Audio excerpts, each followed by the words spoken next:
Hi, this is Jen. Welcome back to my channel. Today I'm going to be making some tamale pie, so let's get into it. Okay, these are the ingredients you're going to need for the tamale pie. You're going to need a can of black beans, 1 can of whole kernel corn, 1 can of red enchilada sauce. It could be any brand. Either a can of green chilies, or I'm going to tweak the recipe a little bit and use these diced tomatoes. I'm only going to use 1 can. And then you're going to need to cut up some onion and green pepper and red pepper. If you don't want to do that, you can buy the mix. I got a mix from Walmart, and I can show you what it looks like.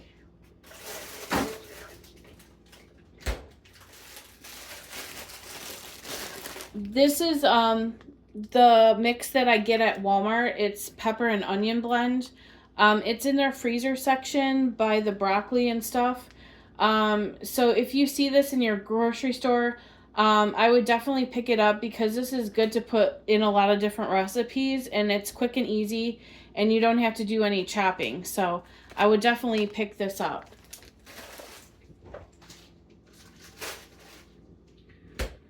You're also going to need a pound of ground beef. So I have mine here. And then you're going to need a box of cornbread mix, either like the Jiffy kind or any cornbread mix of your choice. I'm going to use this Texas style honey sweet cornbread mix.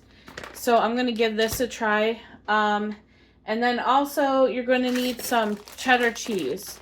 So you can use any cheese of your choice. I'm going to go ahead and use mild cheddar. And you're going to need, on the back of your cornbread mix, it'll tell you how many eggs you use. In this case, I'm using 3 eggs and 1 3/4 cup of milk for this package. As far as spices go, I'm going to be adding some garlic salt, some smoked paprika, and some chili powder. So, and then I'm going to be adding like salt and pepper to taste. So, let's go ahead and get started with this. You're also going to need a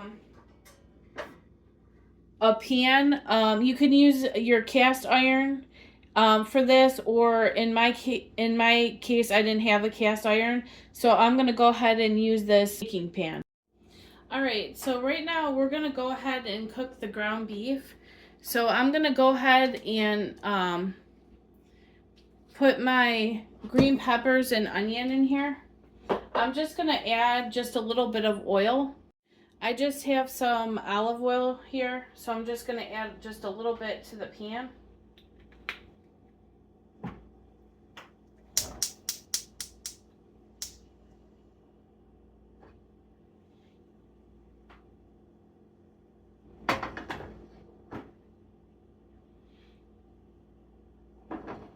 And then I'm just going to go ahead and put in my green peppers.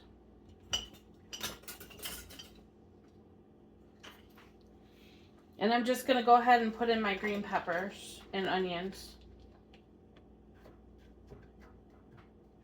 I don't want like too much green pepper and onion, so I used probably about a 1/2 cup. So it's up to you how much you want in your meat, but I'm not going to put like too much in. So, and then I'm going to go ahead and put the meat in. I'm just using a pound of ground beef. And then I'm just going to take my little gadget here that I got. I got this from Dollar Tree. It was only $1.25. It's like to break up your meat. So I'm just going to go ahead and break this meat up here.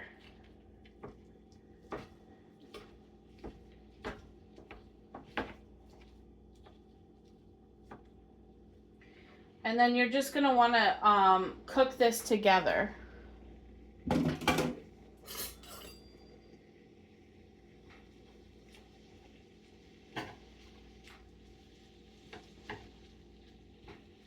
I find that it was like easiest to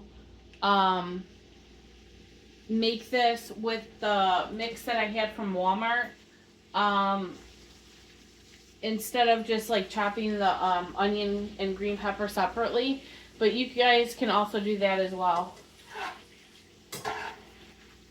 I'm just gonna go ahead and incorporate this into the meat.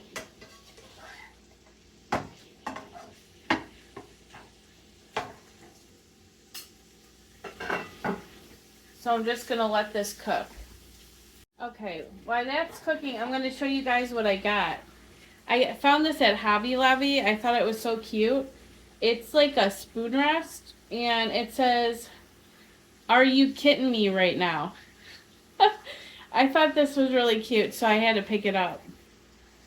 Sometimes Hobby Lobby has really cute stuff. I don't know if you guys have been in there, but I found some pretty cute stuff there, so I went ahead and I picked that one up. As you can see, my meat's still browning, so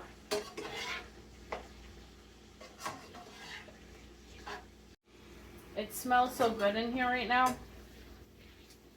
When you get this mix, like, I don't know, it just smells really good with the ground beef.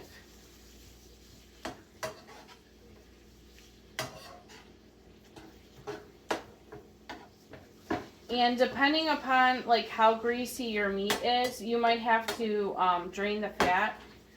So we'll see what this does here, because you don't want to have the fat in there. Alright, it looks like the meat's getting done.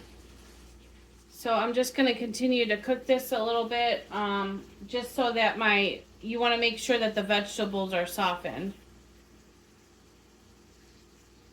Alright, next I'm going to go ahead and drain the grease. So now I drained the grease, and then we're going to put the rest of our ingredients in here. So I'm going to go ahead and add the black beans.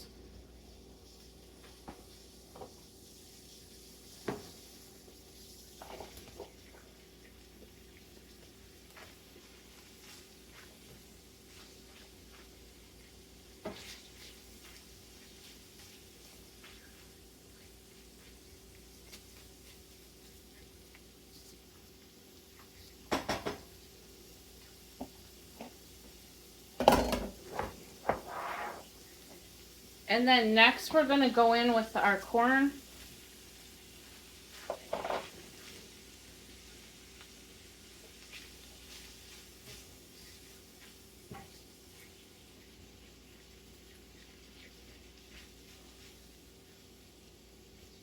And I have a gas stove, so it's on like a level 4 right now. Okay, next we're going to add this Rotel. I'm only going to use about a half of a can. I don't want it like too hot, but if you want it hotter, you can add the whole can, but this ends up being pretty hot. So I'm going to use about half the can.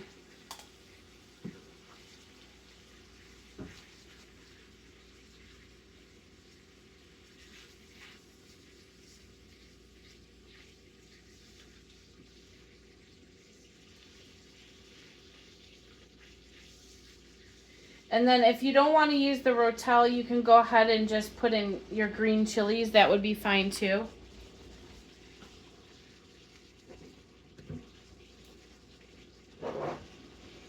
Alright, next I'm going to go in with my spices. I changed the recipe around just a little bit. I'm going to add some garlic salt. So instead of using regular salt, use garlic salt.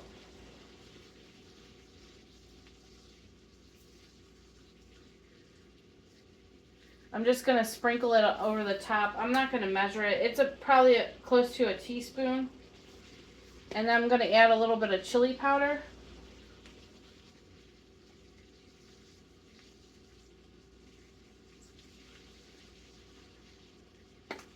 about a teaspoon of that, and then I'm gonna go in with some smoked paprika.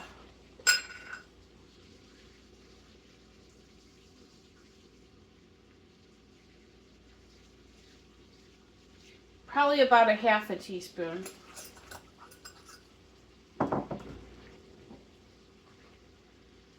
And then I'm gonna go ahead and mix it around.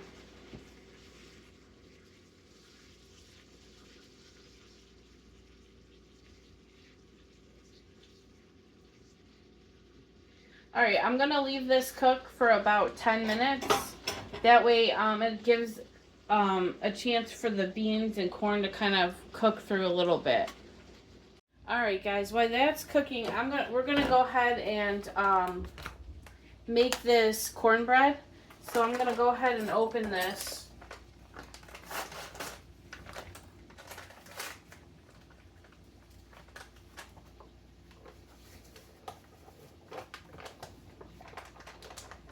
And you just want to adhere to the package directions of whichever mix that you got. And I'm going to go ahead and add my eggs. I got 3 eggs. You just want to follow the directions on your package.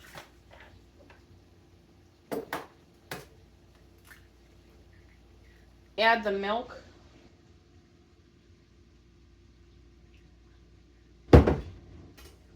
Alright, and then I'm just going to go ahead and mix this around.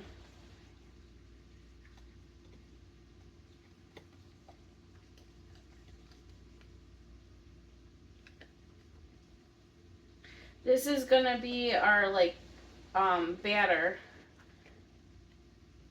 This is the cornbread batter that we're making to put on top of the tamale pie.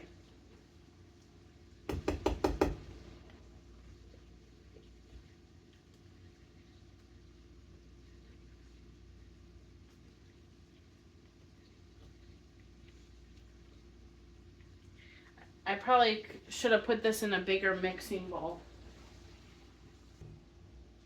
I'm going to just go ahead and put this in a bigger bowl.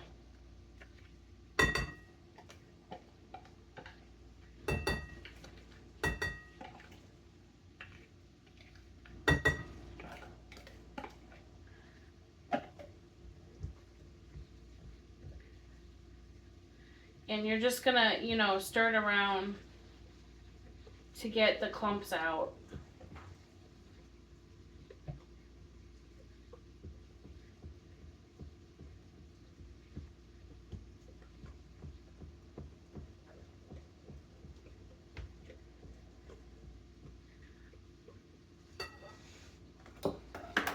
Alright, and then to this batter, I'm going to add about a cup of cheese.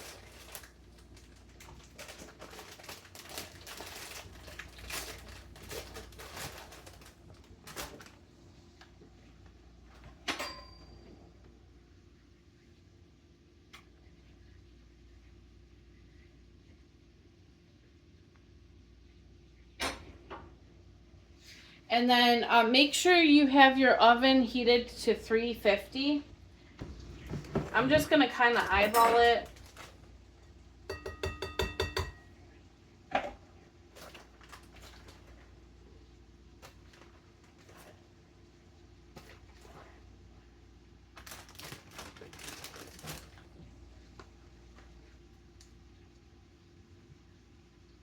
And you're just going to mix it into the batter.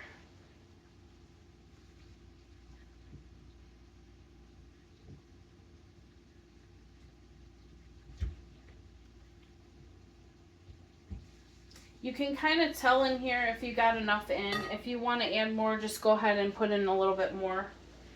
Okay, next, we're going to go in with the rest of the Rotel that I had from before. So you're just going to want to put the other half of the Rotel directly in the batter.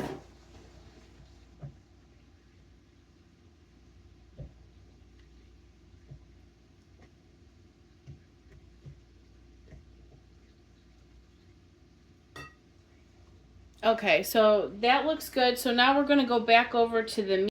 Let's see how that's cooking. It smells really good in here.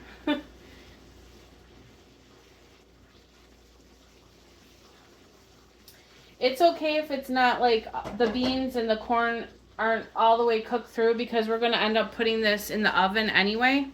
So next what I'm going to do is go in with my red enchilada sauce, and we're going to just pour that over the top.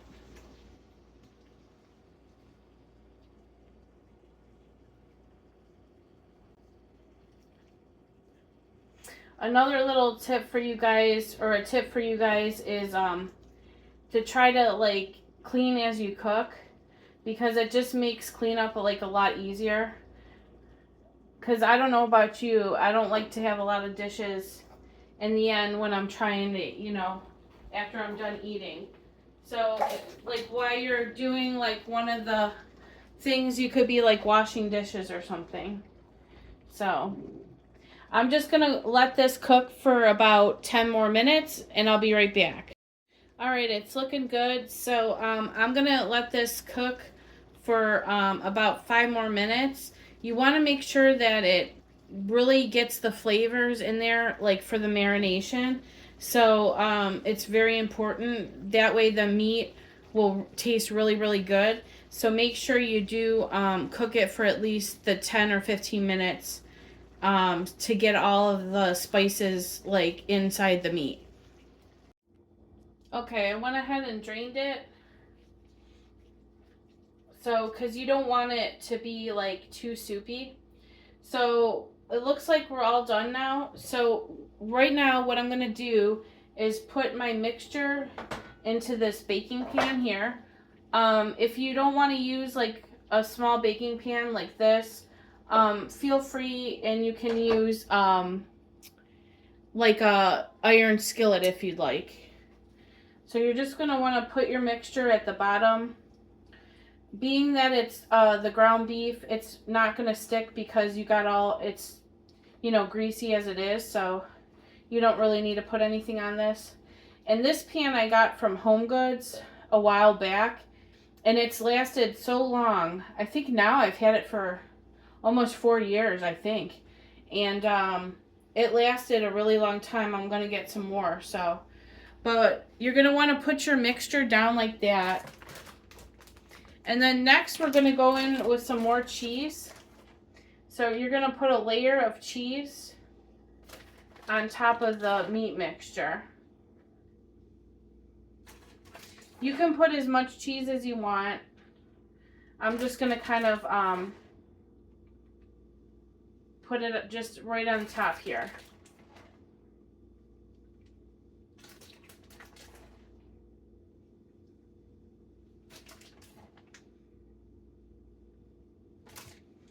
Okay. Next, we're going to go in with our cornbread mixture.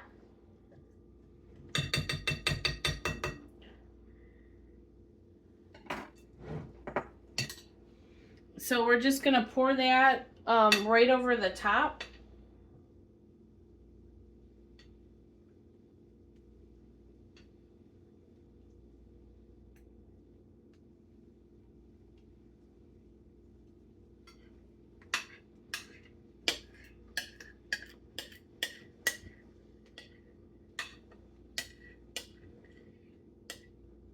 And then we're going to go ahead and spread it around.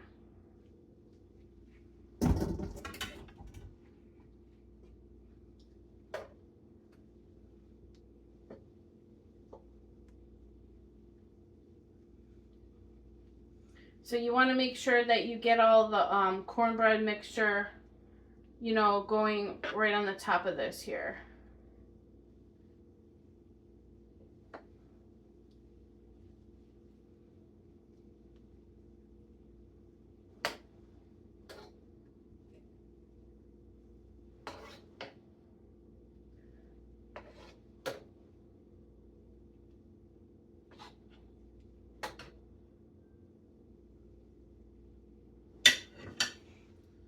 All right, this is gonna go now into a 350-degree oven for about 40 minutes. Alright guys, this looks so good. I took it out of the oven. It's been in there for about 50 minutes. So it's been in the oven for about 50 minutes. So it looks like it's done. So I'm going to go ahead and plate it up.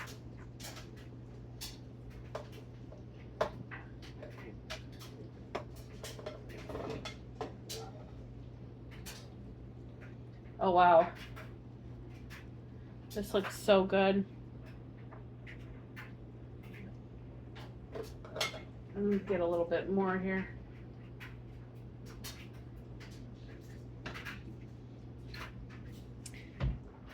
That looks so good, guys. So, this is what it looks like. As you can see, it's done now because the cornbread is officially cooked and you got all the stuff on the inside. So, I hope you guys enjoy this recipe. I'm going to go ahead and dig in. And happy Sunday. See you guys on the next one.